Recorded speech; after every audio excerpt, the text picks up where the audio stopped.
The water crisis in Mozambique was worsened by Cyclone Idai, and more than 50% of the population doesn't have access to safe, clean drinking water.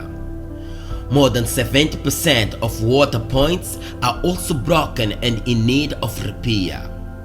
Watson Mozambique, with financial support from Village Water and CO2 Balance and in collaboration with the Department of Public Works, has embarked on a project to repair more than 800 broken pumps in the province of Manica, districts of Makati, Vanduzi, Manica, Gondola, Chimoio and Tsusundenga in 2020.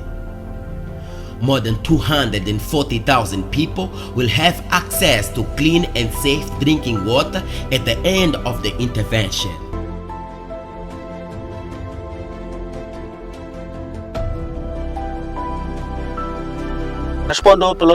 My name is Patikai Matore, Project Manager of Watson Mozambique, funded by Village Water and CO2 Balance.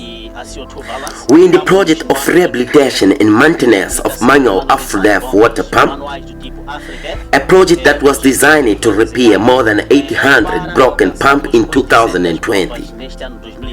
We already identified 250 pumps. We are now at the community of Nyamakoa in Gondola.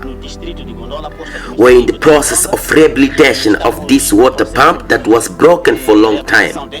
But our technical team is here in the field to repair this water pump.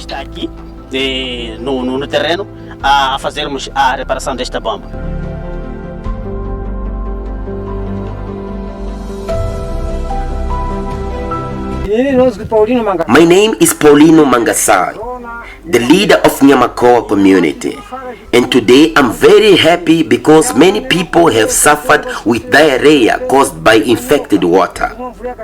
But today we will drink safe, clean water, and I thank very much to Watson Mozambique. My name is Sidalia Jose. The water we used to drink was contaminated and it was very far from us. It was not safe clean water, but nowadays we have clean water.